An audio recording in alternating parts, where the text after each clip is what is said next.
Siempre me ha parecido que lo más difícil de abordar en la música, ya sea componiendo, interpretando, analizando, es el asunto de la forma. Especialmente porque considero que la forma, como algo que se escucha y que se siente, no se puede reducir esquemáticamente a los modelos teóricos estandarizados y básicamente decimonónicos que nos ofrece la formación académica convencional. Cuando me enfrento a un proceso analítico, considero que debo descubrir la manera particular en que el material musical busca su forma, y no tanto si existe un modelo formal estandarizado como un referente descriptivo. La expresión musical es algo que surge de adentro y debe, como dice Mario Lavista, constituirse en un organismo cuya forma está destinada al mundo, es decir, a un oyente, de cuya complicidad y amistad no podemos prescindir. La gran escritora brasileña Clarice Lispector escribió: se habla de la dificultad entre la forma y el contenido. Hasta se dice el contenido es bueno, pero la forma no, etc. Pero el contenido lucha por formarse. A decir verdad, no se puede pensar en un contenido sin su forma. La problemática en torno a la forma se ha desdibujado enormemente. Se ha puesto el énfasis en la técnica compositiva, entendida grosso modo como la manipulación de los materiales sonoros, y muchas veces en el concepto. Ambas cosas se han abordado cartesianamente como campos objetivados, un compendio descriptivo y procedimental de carácter genérico. Esto se expresa, por ejemplo, no solo en modelos formales, sino también en las supuestas reglas de la armonía, reglas para esto, reglas para lo otro. Entonces es una problemática que incluso toca el estudio y la composición de la música contemporánea.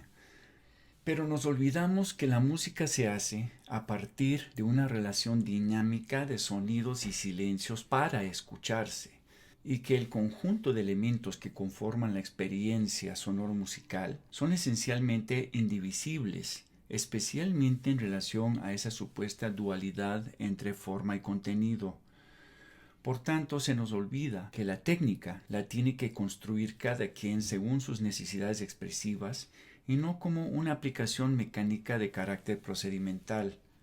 Considero que la música, según su naturaleza, genera una suerte de ruta de vinculación con el oyente, que tiene que ver con una compleja articulación de forma-contenido y una relación significativa entre detalle y elementos más de carácter estructural. Y todo esto tiene que emerger específicamente del mundo sonoro, o sea, no es una construcción teórica. En otras palabras, el punto de partida fundamental para la creación, la interpretación y la percepción sonora, y por tanto para el análisis musical, es el potencial impacto significativo de la experiencia sonoro-musical y no tanto los discursos acerca de la experiencia. Y la manera en que sentimos y proyectamos expresivamente ese posible impacto, una interacción dinámica y transformativa entre materia sonora y cuerpo-mente, es precisamente lo que determina o debería determinar nuestra vinculación con la música y la posibilidad de analizarla. Debo concluir entonces que la forma no se puede reducir a un objeto estático y exterior, no es una especie de envase vacío que llenamos con cosas, sonidos, silencios, etc. No se puede reducir a una fórmula precompositiva o a un simple modelo genérico referencial, haz de cuenta ABA, forma binaria, forma de sonata, etc. Se trata más bien de algo que emerge para el oyente en el proceso mismo de la percepción sonora. Es esa experiencia viva que permite abarcar lo formal de manera significativa. Esto no niega la existencia de referentes que vienen de nuestras experiencias previas, que mediatizan o bien informan inevitablemente la percepción, incluyendo la dimensión formal. En este sentido, tanto la creación como la percepción tienen una dimensión colectiva y multihistórica innegable. Pero la maravilla de la música es que su materialización sonora, temporal y espacial a través de una interacción o conmoción particular devela para cada quien su razón de ser, sus estructuras dinámicas y desde luego un conjunto de sentidos posibles. Así, la forma es un resultado, no es un punto de partida. y articula a través de la percepción como experiencia dinámica una compleja relación entre los elementos sonoros materializados. Veamos un par de ejemplos para clarificar todo esto. El primero es el preludio en do mayor del primer tomo del clave bien temperado de Juan Sebastián Bach. Este preludio se puede fácilmente reducir en cuanto a forma a su estructura armónica, porque la textura y el ritmo son casi homogéneos y no hay en realidad ningún desarrollo melódico, aunque sea una lógica lineal. Además, se percibe como un flujo continuo, sin articulaciones explícitas o contrastes de carácter seccional. Escuchen el preludio con el enlace en la descripción abajo.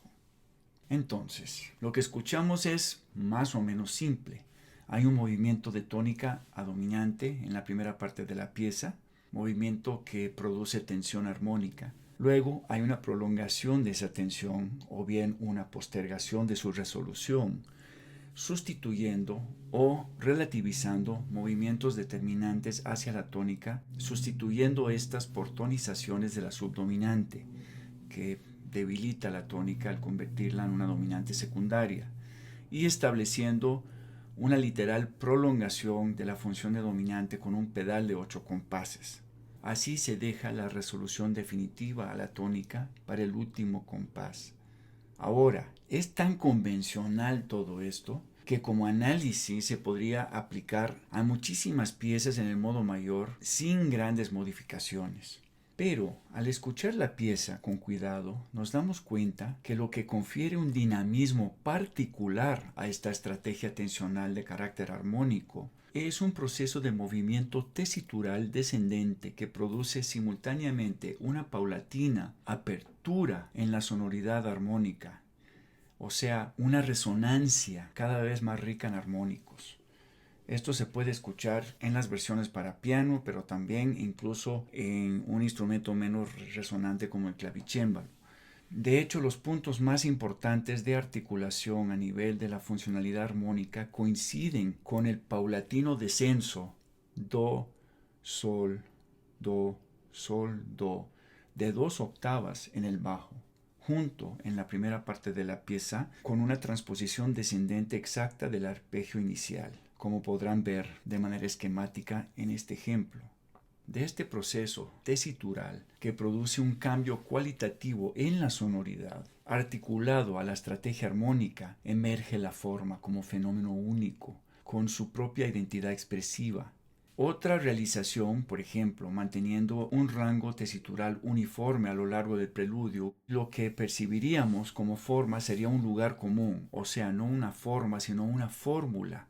La apertura de la sonoridad le confiere un sentido y un contenido de mayor densidad a la estructuración y al flujo de la dinámica tensional a nivel armónico, y todo esto emerge de manera integral como lo formal.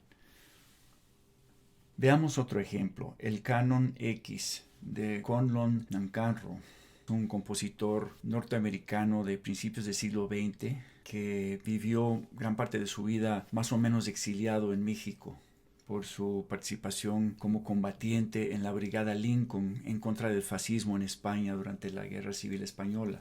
Bueno, el enlace para esta pieza está en la descripción abajo. Se van a sorprender porque es una pieza compuesta para pianola. Bueno, este Canon X de Nancarrow es en realidad una especie de canon en cangrejo a 2 voces, en donde una estructura melódica reiterada se mueve paulatinamente de una velocidad extremadamente rápida en la voz superior a una muy lenta, y de manera paralela y más o menos simétrica, la inferior se mueve de una velocidad muy lenta a una rápida. Bueno, más mecánico y procedimental no podría ser. Pero entonces, ¿es esta la forma? ¿Se reduce a una estructura evolutiva producto de un procedimiento ingenioso? O sea, ¿con esa sola descripción ya entendemos de qué se trata la pieza? Pues yo creo que no. Las relaciones cambiantes y procesuales en el contrapunto rítmico e interválico melódico no pueden explicar del todo cómo se activa la dinámica tensional, pues una vez que se constata la naturaleza del procedimiento canónico y su estructura simétrica o más o menos simétrica, se vuelve absolutamente previsible a ese nivel. Entonces, ¿qué nos mantiene con interés a la hora de escuchar esta pieza? Ahora, es innegable que el procedimiento compositivo canónico aporta al surgimiento de lo que podríamos llamar el referente formal, pero los procesos sonoros reales generan un resultado que no se deriva mecánica y cuantitativamente del procedimiento canónico. La forma emerge de una transformación dinámica en la cualidad sonora, que transgrede la simetría y el sentido mecánico del proceso. Es algo en cierto sentido no esperado. Al acelerarse las notas graves, a diferencia de las agudas iniciales, se produce una densificación textural producto de un disonante batimiento de armónicos cada vez más comprimidos en el tiempo y el espacio acústico. Esto va acompañado de una duplicación en octavas de la voz superior en la última etapa de su ralentando, cosa que también densifica la textura y rompe con la simetría. Como en el preludio de Bach se transforma cualitativamente la textura, y esta transformación es lo que cataliza el sentido de la forma, un significado particular que no se reduce a un simple efecto genérico derivado de una técnica procedimental de carácter contrapuntístico. Recomiendo ahora con estas ideas que vuelvan a escuchar las dos piezas, intentando de sentir esta dimensión de la música que a veces además se margina a la hora de estudiar música en general. Así pues, la forma emerge en estas piezas como elemento estructurador y simultáneamente transformador de la dinámica tensional. Aporta un sentido general de coherencia y unidad, pero a la vez aquello que confiere a la música un sentido y una cualidad particulares, una dimensión expresiva. En otras palabras, forma y material, en un proceso simbiótico, permiten que la música tenga una identidad significativa y única.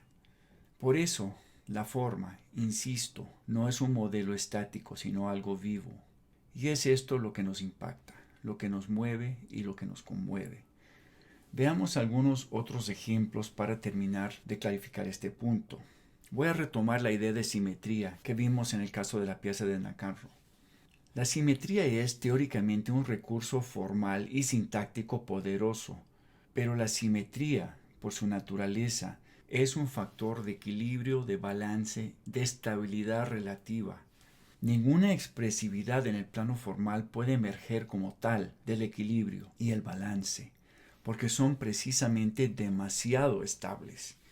La expresividad emerge, como estuvimos viendo en la sesión pasada, de la peripecia, de la transgresión, del desequilibrio, de diversos grados de inestabilidad, de contraste, etc. Así, la simetría, o bien estructuras periódicas y rítmicas muy regulares, o procedimientos compositivos altamente sistemáticos o estructuralistas, como fue el canon de Nancarro, será dinámica si se encuentra en contraposición con elementos o procesos sonoros que la transgredan. Solo así se activa como un referente vivo de manera particular y por tanto podrá cobrar un sentido también particular en el proceso de develación y conformación de lo formal. Nuestra escucha siempre debe conectarse con el impacto dinámico de la música, con su cualidad y su calidad, y no con el mundo estático y muerto de lo cuantitativo descriptivo que muchas veces domina la formación académica e incluso muchos discursos conceptuales contestatarios frente a la academia. No importa que la obra sea formalmente abierta o cerrada, con mayor énfasis en la continuidad procesual o en articulaciones de carácter seccional, con reiteraciones evidentes o más sutiles, etcétera, etcétera. Lo importante es que la experiencia sonoro-musical nos movilice la percepción con sentido posible. Y para esto estoy convencido que es necesario desarrollar una conciencia activa en torno a las diversas problemáticas formales en relación a las igualmente diversas posibilidades de lenguajes y búsquedas expresivas.